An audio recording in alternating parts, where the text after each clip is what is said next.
Mesdames, Messieurs, bonsoir. Merci de votre fidélité. Voici le sommaire de ce journal. Le réseau francophone des ministres en charge de l'économie numérique est en conclave à Cotonou. L'objectif est de compter de mieux en mieux dans le débat mondial sur le numérique. Les détails dans cette édition. Améliorer les compétences et les prestations des cadres de l'administration publique des départements de l'Atlantique et du littoral. Voilà le but visé par un séminaire qui a eu lieu aujourd'hui même à Cotonou. Les pertes d'énergie de la société béninoise d'énergie électrique dues à la fraude font désormais l'objet d'une traque rigoureuse. Les mesures prises en ce sens par la société portent déjà leurs fruits.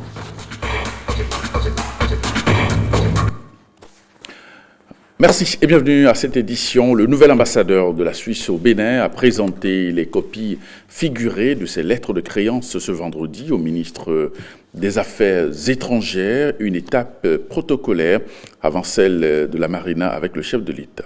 Koudou Sablaï. J'ai l'honneur de vous remettre. Face à Aurélien Bouinossi, le diplomate suisse remplit une formalité protocolaire. Fédération suisse m'accrédite en qualité d'ambassadeur extraordinaire. Il présente au ministre des Affaires étrangères les copies figurées de ses lettres de créance. Philippe Stalder entre ainsi officieusement en fonction d'ambassadeur agréé avant la réception de ses lettres de créance par le chef de l'État. Mais avant, les deux diplomates apprécient les relations entre le Bénin et la Suisse. Il y en a une relation excellente au niveau bilatéral. Les deux présidents de nos deux pays se sont vus 2 fois dans les derniers 2 ans. Alors je suis très heureux d'être ici pour la première fois au Bénin. Ça sera le début, j'espère, d'une phase encore plus productive et plus fructueuse pour nos deux pays. Nous avons un dossier de coopération qui est très important. La Suisse nous accompagne depuis plusieurs années et ces relations vont en se renforçant de plus en plus. Donc j'ai été particulièrement heureux de recevoir le nouvel ambassadeur suisse qui, bien qu'il soit résident au Ghana, viendra très souvent ici soutenir la directrice de la coopération suisse qui, elle, Dieu merci, est résidente ici et travaille avec nous. Philippe Stalder a désormais le regard tourné vers la Marina pour la réception de ses lettres de créance par le chef de l'État. Né le 29 juin 1969, Philippe Stalder est diplômé d'histoire, de droit constitutionnel et de sciences politiques. Il était ambassadeur en Azerbaïdjan depuis octobre 2015, avant sa nomination en tant qu'ambassadeur de Suisse près le Bénin. Et parlons de cette première rencontre du réseau francophone des ministres en charge de l'économie numérique qui se tient à Cotonou. Eh bien, la rencontre permettra de rendre opérationnel le réseau afin de pouvoir imposer ses points de vue dans le concert des nations sur le numérique. Ghislain Poguet, Cavadra-Wanon. Cette première rencontre du réseau francophone des ministres en charge de l'économie numérique est l'aboutissement d'un processus lancé depuis près d'une décennie. Dès 2012, à Kinshasa, les chefs d'État et de gouvernement de l'Organisation internationale de la francophonie ont souhaité, à travers une déclaration, qu'une stratégie numérique de la francophonie soit définie.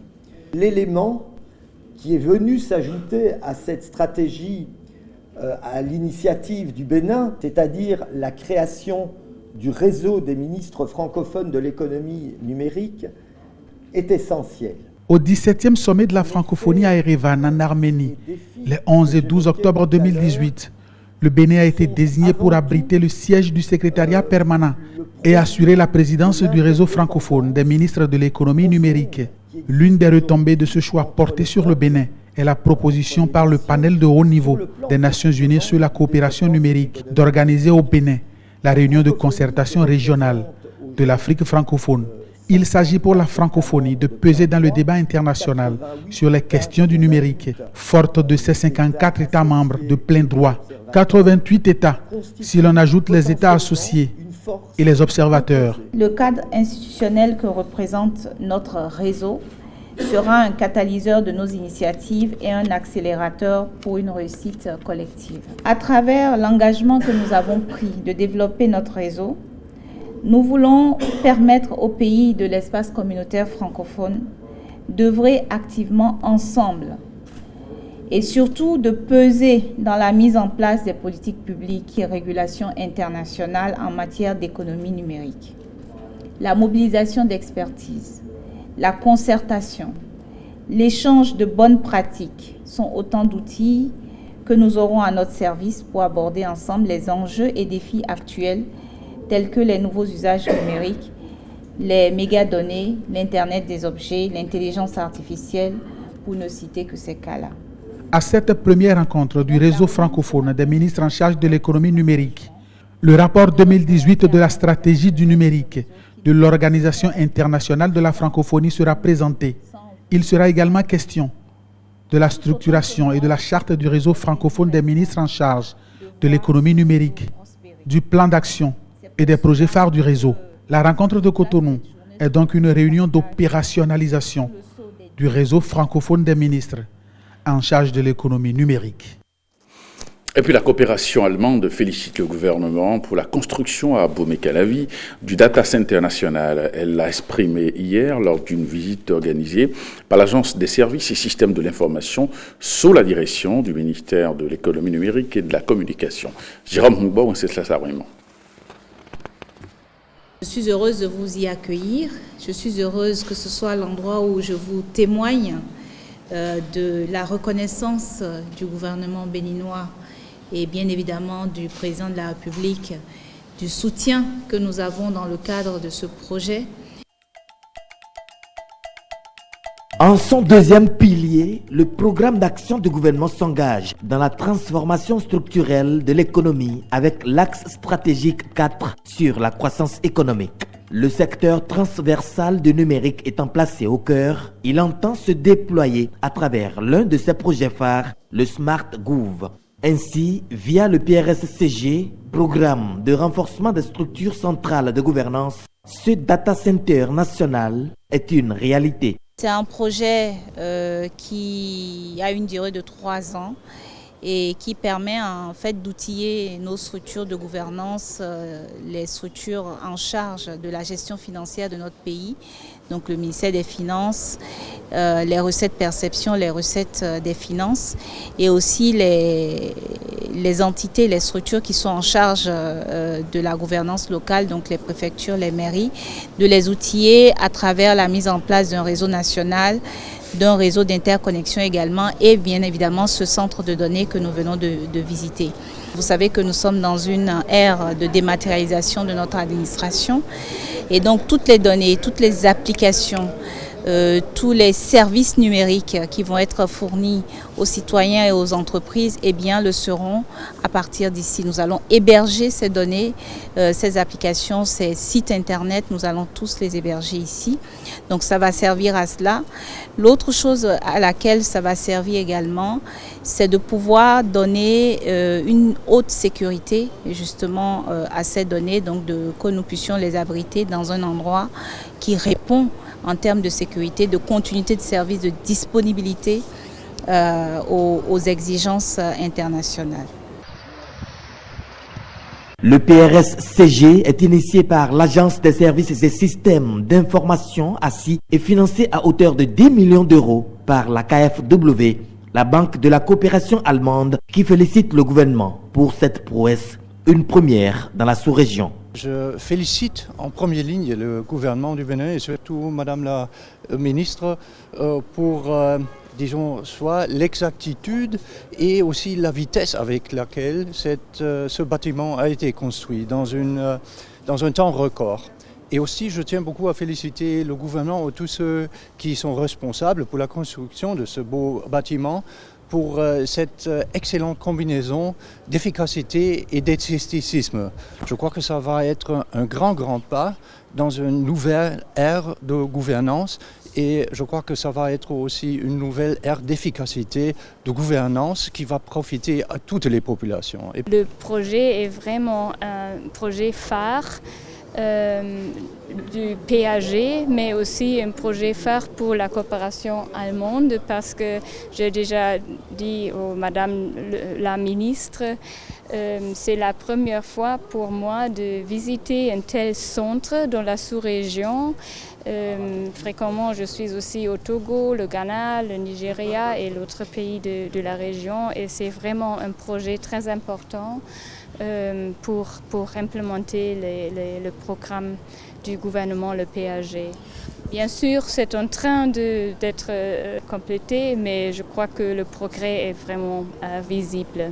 Pour la vision du président Patrice Talon de faire du Bénin à l'horizon 2021 le carrefour des nouvelles technologies de l'information et de la communication en Afrique de l'Ouest, on peut espérer que le bout du tunnel n'est plus pour longtemps. Le conseil municipal de Parakou veillera davantage au grain par rapport au financement et au suivi des projets infrastructures qui réalisent. Ce challenge, l'autorité municipale le traduit dans les faits à travers des descentes sur le terrain. Une de nos équipes a suivi la dernière en date, Bertin Dimi, Olviga Messon. C'est au pas de charge que Charles Toko, le maire de Parakou, et son équipe ont fait le tour des sites abritant la réalisation d'infrastructures au profit des populations. Place Bioguera, école de formation médico-sociale, école primaire publique de Tian pour le contrôle des chantiers de construction de modules de classe et des centres sur le marché à bétail de Parakou, Sisatourou. Un déplacement qui valait la peine. Avec ce qu'on voit, on ne pourra que remercier l'administration qui a voulu au moins que ce parc-là réponde aux normes. Aujourd'hui, nous avons la guérite, on a 2 quais, on a le poste de contrôle, on a le bloc administratif, on a des toilettes. Toutes ces commodités impactent positivement à la fois les transactions et les usagers du plus grand marché à bétail du Bénin. Le quai de contrôle qui est là-bas, si les animaux viennent, les animaux qui nous viennent par exemple des pays de l'Interland, les vétérinaires vont vérifier pour quand même que la population ne consomme pas la mauvaise viande ou bien une viande infectée. Ça, c'est un premier point. Nos recettes que nous faisons, les opérations que nous exerçons à l'intérieur du site seront aussi sécurisées parce que les points seront faits à l'intérieur des bureaux et tout sera aussi sécurisé. L'objectif que vise la mairie de Parakou en finançant la réalisation de ces infrastructures est noble. Au-delà de sa modernisation, c'est de permettre à la mairie, n'est-ce pas, de se faire des recettes pour alimenter son budget. Voilà pourquoi nous avons mis à disposition ici quelques hangars et surtout le bloc administratif pour suivre le fonctionnement du site. La communauté Peul, d'abord ça n'a pas été facile qu'ils acceptent quitter Guéma pour venir ici, c'est chose faite. Et il fallait donc leur apporter un certain nombre de commodités. Progressivement, nous allons leur apporter toutes les infrastructures pour une vie permanente ici. Troisième ville à statut particulier, Parakou, à travers ses investissements structurants, compte ravir la première place dans les transactions de bétail au Bénin. Eh bien, on reste à Parakou avec ce bâtiment unique pour abriter l'état civil et les archives municipales. Cette infrastructure qui vient d'être érigée, et bien l'initiative de l'autorité municipale. Le joyau construit avec l'appui du gouvernement vient d'être reçu provisoirement. On retrouve Bertin Dimi et Olviga Messon. Le bâtiment qui abritera sous peu le service de l'état civil et celui des archives municipales de Parakou est implanté dans l'enceinte du 2e arrondissement de la ville. Ce joyau, composé de plusieurs bureaux, a coûté 78 126 385 francs CFA, prélevés de la ligne non affectée du Fonds d'appui au développement des communes, exercice 2016. L'entrepreneur a, n'est-ce pas, respecté, n'est-ce pas, les clauses de son contrat, ce qui nous amène donc à prononcer, n'est-ce pas, la réception provisoire de ce bâtiment en attendant que d'autres clauses entre lui et la mairie ne soient conclues pour permettre de prendre en compte de façon définitive les besoins de la mairie. En attendant, il faut déjà se réjouir de l'existant. Ce bâtiment flambant neuf qui sera équipé d'ici là. Vous avez vu le pragmatisme du maire au niveau de ce joyau-là. Les populations désormais vous n'allez même plus à vous perdre. Je vais au premier arrondissement chercher ma souche, je vais au deuxième arrondissement, je vais au troisième arrondissement. Vous verrez directement au niveau de l'arrondissement 2, tout juste à l'entrée à droite, c'est le grand bâtiment qui sert à faire des recherches de souches. Et pour faire les cartes d'identité, toutes les pièces sont au niveau du deuxième arrondissement. La centralisation de toutes les formalités administratives liées à l'état civil et aux archives municipales participe d'une vision de développement à saluer. C'est une initiative très louable et je voudrais donc remercier les autorités qui ont fait l'option de construire, de réaliser cette infrastructure-là. Parce que pendant longtemps, les gens se sont plaints, bon, il n'y a pas une salle des archives, les archives sont en désordre, n'est-ce pas, etc. Désormais, on peut ranger donc les archives de la municipalité quelque part, les sécuriser. Un bâtiment tel que celui-ci, ça permet donc de sécuriser les archives, ça permet de les conserver longtemps. Du rêve, l'idée de doter Parakou d'un service des archives modernes et dynamiques prend ainsi corps et l'autorité municipale s'en félicite. Au début, j'avais été un incompris. Quand je disais qu'il fallait décentraliser les archives, il fallait décentraliser les états civils, il fallait une direction spéciale pour s'occuper des états civils.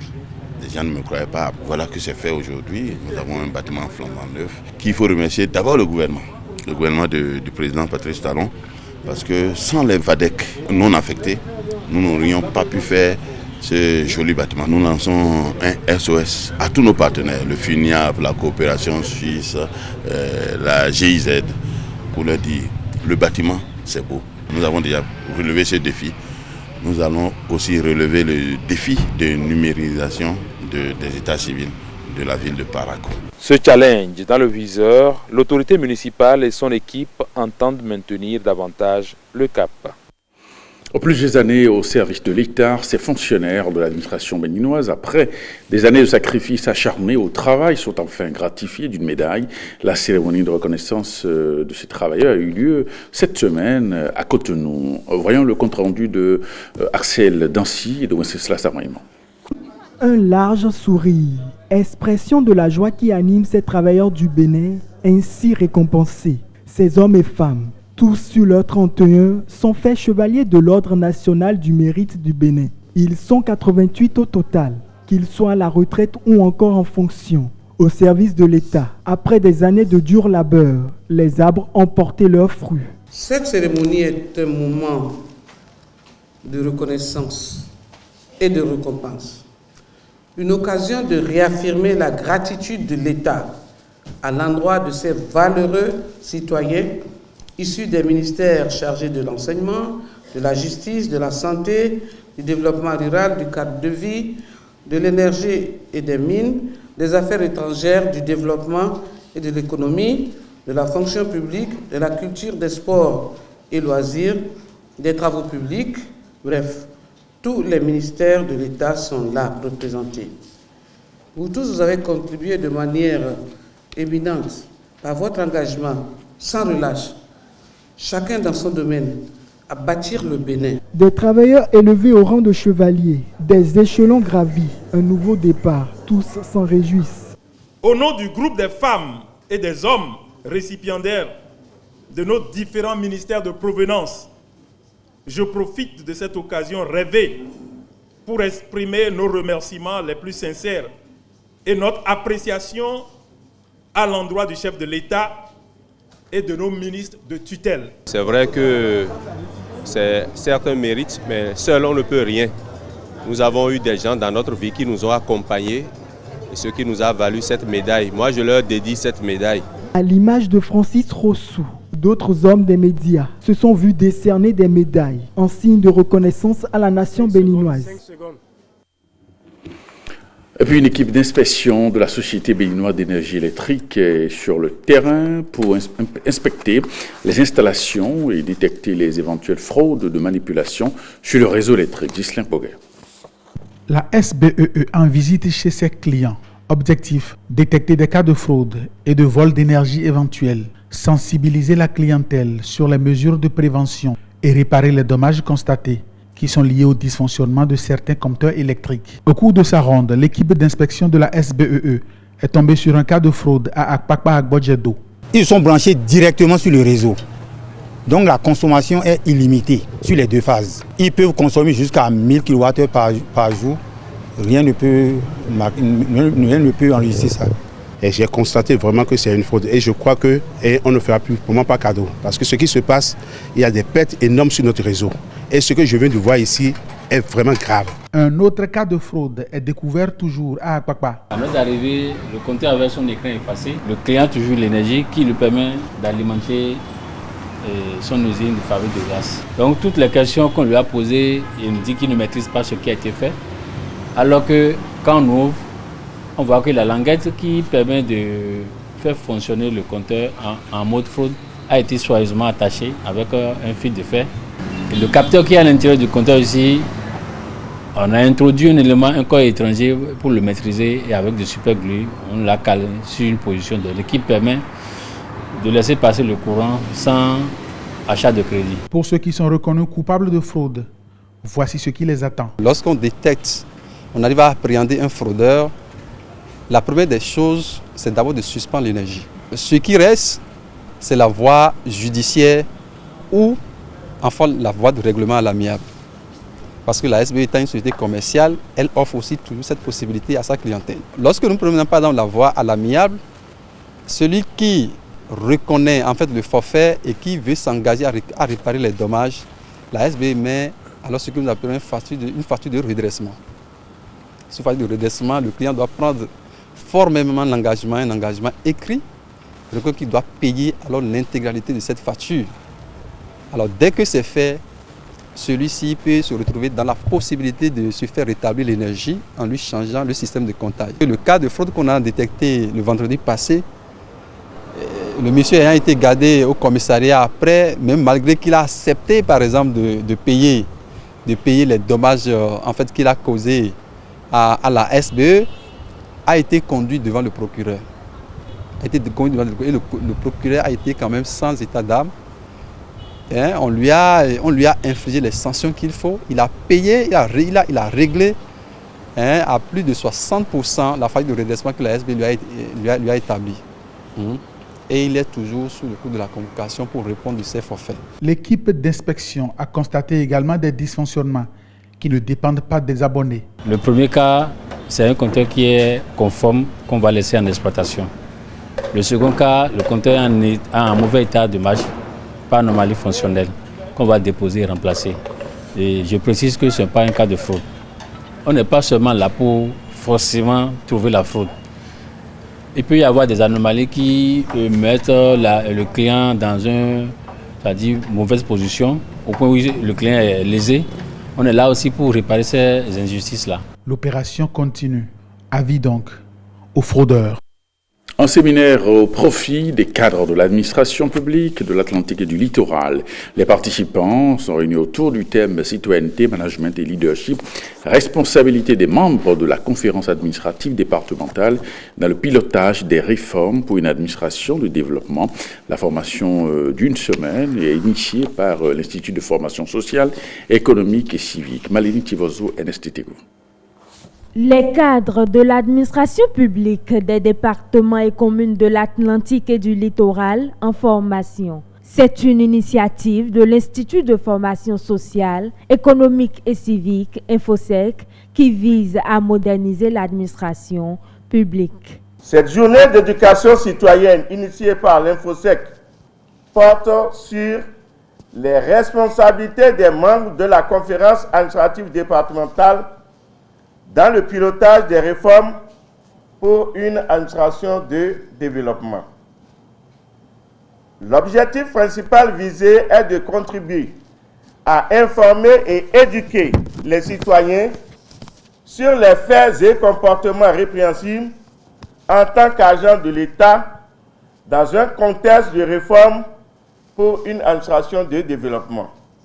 Ce séminaire vient rappeler aux cadres leur rôle dans le fonctionnement du programme d'action du gouvernement, PAG. Si les renforcements de capacités ne sont pas la clé du développement, je crois certainement qu'ils demeurent l'une des clés. surtout lorsque nous devons parler du PAG. Le PAG, qui est un programme aujourd'hui admiré de par le monde et soutenu par la communauté internationale. Au cours de cette journée de formation, plusieurs communications seront données aux participants. Entre autres thèmes retenus, pratiques de gouvernance dans l'administration publique, panorama des piliers et déterminants des réformes.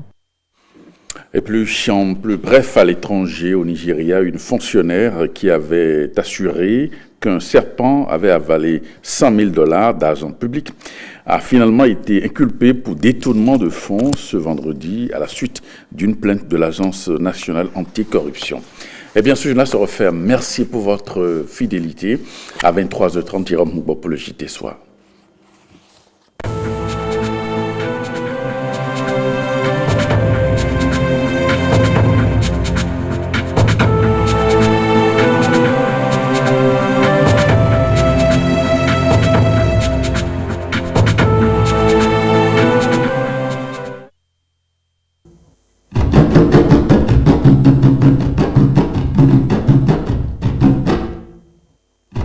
Le cancer du col de l'utérus tue plus que tous les cancers gynécologiques et de nombreuses femmes en meurent au Bénin. Il est de plus en plus diagnostiqué chez des jeunes femmes de 30 à 34 ans. Au Bénin, 3 cas de cancer du col de l'utérus sur 4 sont découverts à un stade où aucune guérison n'est possible. Pourtant, c'est le seul cancer qu'on peut dépister facilement et dont on peut guérir totalement s'il est traité dès les premiers signes. Pour lutter contre le cancer du col de l'utérus et pour sa prise en charge au Bénin, la Fondation Claudine Talon, en partenariat avec la Fondation Lala Salma et le Centre international de recherche sur le cancer de l'OMS, s'engage dans le projet dénommé Care for Africa. À cet effet, elle invite toutes les femmes âgées de 25 à 49 ans à se faire dépister à partir du 1er juin et se faire traiter gratuitement à Cotonou dans les maternités de Bégamé, d'Awansori, de Missessin, de Sourouléré et de la Lagune au CHU Mel. Une femme traitée, c'est une vie épargnée, toute une famille épanouie. Ensemble, engageons-nous pour la promotion de la santé des filles et femmes béninoises. Numéro gratuit 91 33 11 11.